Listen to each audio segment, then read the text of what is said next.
मैंने यही तो पूछा है कि भाई एसआईटी की अभी जो प्रिलिमिनरी रिपोर्ट आई है वो सामने आई है, फाइनल फाइंडिंग आनी बाकी है।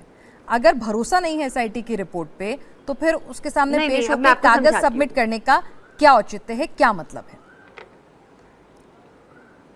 देखिए क्या हुआ है ना, आप थोड़ा समझे पिनाज जी। हाँ, समझाइए। प्रिलिमिनरी रिपोर्ट आई, उसके बेसिस पे एफआईआर हो गई।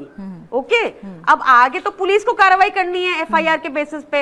एफआईआर में चंपत चोर का नाम ही नहीं है, एफआईआर में अनिल मिश्रा का नाम ही नहीं है, एफआईआर में बड़े बड़े चोरों का नाम ही नहीं है, प्यादों का है, तो कैसे होगी? और प्यादों के लिए भी क्या किया, जुडिशियल कस्टडी, पुलिस इंटेरोगेशन नहीं होगी, पुलिस कस्टडी नहीं होगी, पुलिस नहीं पूछेगी भाई कहाँ गए पैसे, कितने थे, 200 करोड़ बता रहे हैं, 1400 करोड़ बता रहे हैं, शिलाएं, सिल्वर कॉइन, गोल्ड, हीरे की सारी ज्वेलरी बता रहे हैं, उस पे पुलिस कस्टडी में कोई सवाल नहीं होगा। तो ये सारा आई वॉश चल रहा है, हमें समझना पड़ेगा कि कौन सी सरकार है। ये ऐसी सरकार है कि ये बुलडोजर चला देती है, ये फेमस है कि ये एग्जीक्यूट कर देती है पब्लिकली। अभी इन्होंने एक नया तरीका निजात कर लिया है। ठीक है, अब सवाल का जवाब ले लो प्रियंका जी, होल्ड ऑन करेंगे, सवाल के बहुत सारे सवाल इकट्ठे हो गए, जवाब ले लेती हूँ। अजय जी, ठीक है भाई, जाहिर सी बात है कि रिमांड में पूछताछ होती है, तार जो हैं जोड़े जाते हैं कि भाई किसके कहां से जुड़े हुए हैं, सख्ती से पूछताछ होती है। और उत्तर प्रदेश की आपकी मौजूदा सरकार सबसे ज्यादा बैंक अगर किसी चीज को करती है, सबसे ज्यादा प्रमोट किसी चीज को करती है, तो वह लॉ एंड ऑर्डर में अपनी अचीवमेंट्स को करती है। ठीक है, तो सीधी सीधी बात कि पुलिस ने रिमांड क्यों नहीं मांगी, एक सवाल तो ये। दूसरा ये कि जो एसआईटी की रिपोर्ट्स की फाइंडिंग है उसके अंदर भी ये कहा गया कि भाई जब आपको पता चल गया था कि चढ़ावे में गड़बड़ी हो रही है तो आपने एफआईआर क्यों नहीं दर्ज कराई? आपके लिए इतनी मुश्किल काम तो था नहीं, प्रदेश में भी आप ही की सरकार है, केंद्र में भी आप ही की सरकार है, आपके लिए एफआईआर कराना कोई बहुत मुश्किल काम नहीं था, आपने क्यों छिपाने की कोशिश करी? अब इन सवालों से तो कोई नहीं बच सकता, ना चंपत राय, ना अनिल मिश्रा, ना गोपाल राव।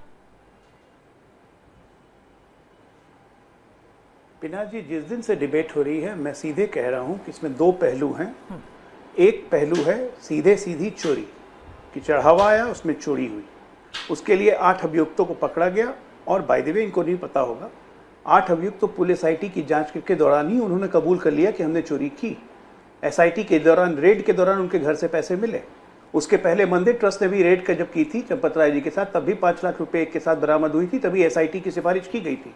अब दूसरा पहलू है अपनी जिम्मेदारियों के प्रति नेग्लेक्ट, जिसको मैं क्रिमिनल नेग्लेक्ट मानता हूँ कि अपनी जिम्मेदारियों से आप क्रिमिनल नेग्लेक्ट किया। अगर आपको पता था चोरी हो रही है, अगर आपको शक भी हुआ, अगर आपको पता भी चल गया, तो आपने एफआईआर क्यों नहीं किया? आपने राज्य सरकार को लेकर एसआईटी करवाई, वही हुई है। अब आप बहुत पढ़े लिखे शख्स हैं, आप बहुत अच्छे से जानकारी रखते होंगे कानून की। आपने कहा ना क्रिमिनल नेग्लेक्ट, ठीक है, अपराध छुपाना भी अपने आप में अपराध होता है, देश का कानून तो यही कहता है। मुझे करेक्ट कीजिएगा अगर मैं गलत हूं तो।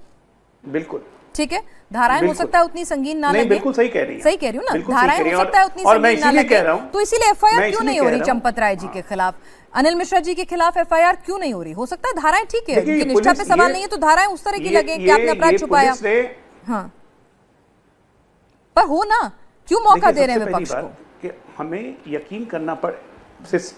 नहीं, मौका नहीं दे रहे भाई। विपक्ष की आदत है डफली बजाने की, बजाते रहेगा। मैं भी आता हूं उस पर। मैंने पहले टेक्निकल बात आपकी जनता को एक्सप्लेन कर दूं, आपके दर्शक जो सुनना चाह रहे हैं। बताइए।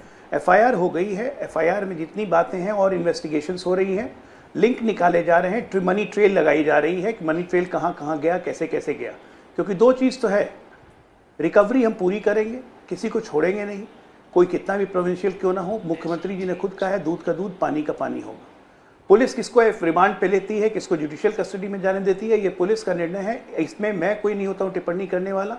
डीजी साहब खुद इसको मॉनिटर कर रहे हैं, सीएम खुद मॉनिटर कर रहे हैं। तो एक व्यवस्था में विश्वास हमें रखना पड़ेगा, जो इन लोगों को कभी नहीं था, क्योंकि ये अराजक व्यक्ति हैं। आप बताइए, ये वही अरविंद कपटीवाल है ना, जिसने मंच से कहा था कि मैं कभी अयोध्या नहीं जाऊंगा, क्योंकि मेरी नानी ने कहा था कि जिस मंदिर को मस्जिद तोड़ के बनाई गई हो उसमें कभी मत जाना। और आज ये बड़े गए, अयोध्या के दर्शन कराए। 2021 में संजय सिंह ने प्रेस कॉन्फ्रेंस किया था कि अयोध्या में घपला हो रहा है, लैंड घोटाले हो रहे हैं। क्यों नहीं ये कोर्ट गए? ये तो हर बात पे न्यायालय भागते थे ना, हमारे पास सबूत है, हमारे पास सबूत है। क्यों नहीं कोर्ट गया ये?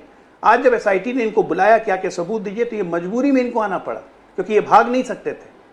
ये कोई अपनी मर्जी से एसआईटी में नहीं आए थे, इनके बयान सुनने के बाद बकायदा एसआईटी ने कहा आपके पास सबूत है तो लाके दीजिए। तो अखिलेश जी को भी आप बुला सबूत लीजिए आप, इसमें कंप्लेंट तो भी फिर है। अखिलेश जी को भी पहुंचे बुला हैं। लीजिए आप। किसने रोका ये तब एसआईटी को पहुंचे हैं। अखिलेश जी को बुलाने के लिए? ये अगर तब यही पहुंचे तरीका था संजय सिंह को बुलाने का तो ये तरीका भाई, अखिलेश जी हम पे तो भी सीधे अप्लाई कह कर रहे हैं कि लीजिए। अगर सबूत है तो सब बिल्कुल संजय सिंह सबूत को है तो एसआईटी सबूत ने दो। खुद बुलाया, उनके नहीं तो दबाव में नानी की संजय बात सिंह मानो, घर आए, बैठ ये के। दबाव अखिलेश पे कपट काम यहाँ- नहीं करेगा। ये कौन सी बात हुई आलोक जी, अजय दबाव आलोक जी? ना अखिलेश पे कैसे नहीं काम करेगा? अखिलेश ये कभी बुला नहीं बोलने लीजिए कि मेरे ना। पास सबूत है। अखिलेश तो ये कह रहे हैं कि एसआईटी पे हम भरोसा कैसे करें, हम पुलिस इन्वेस्टिगेशन पे कैसे भरोसा करें। ये एक बार भी नहीं कह रहे कि हमारे पास सबूत है। ठीक है।